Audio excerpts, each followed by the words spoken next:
خدا ہنوک اور ایلیا کو موت کے بغیر آسمان پر کیوں لے گیا؟ بائبل مقدس کی تعلیمات کے مطابق ہنوک اور ایلیا ہی وہ دو انسان نہیں جنہوں نے موت کا مزہ نہیں چکھا تھا اور انہیں زندہ ہی آسمان پر اٹھا لیا گیا تھا۔ پیدائش 5:24 آیت ہمیں بتاتی ہے کہ اور ہنوک خدا کے ساتھ ساتھ چلتا رہا اور وہ غائب ہو گیا کیونکہ خدا نے اسے اٹھا لیا۔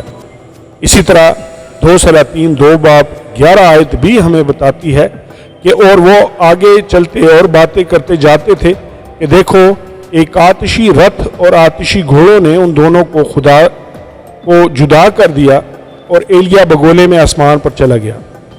ہنوک کو ایک ایسے شخص کے طور پر پیش کیا گیا ہے جو 300 سالوں تک خدا کے ساتھ ساتھ چلتا رہا۔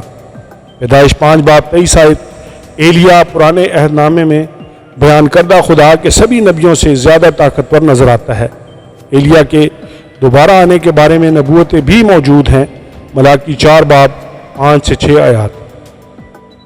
خدا نے ہنوک اور ایلیا کو کیوں اٹھا لیا تھا؟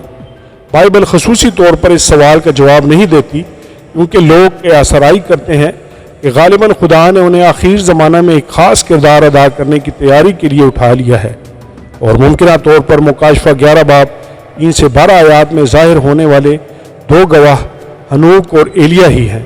ایسا غالباً ممکن ہے، لیکن بائبل میں خصوصاً اس بات کی تعلیم نہیں دی گئی۔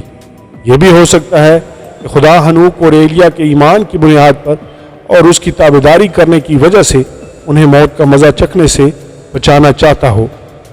جو بھی معاملہ ہو، خدا کے اپنے منصوبے اور مقاصد ہیں، اور جبکہ ہم ہمیشہ ہی خدا کے منصوبے اور اس کے مقاصد کو نہیں سمجھ پاتے، لیکن ہم یہ ضرور جانتے ہیں کہ خدا کی راہ کامل ہے۔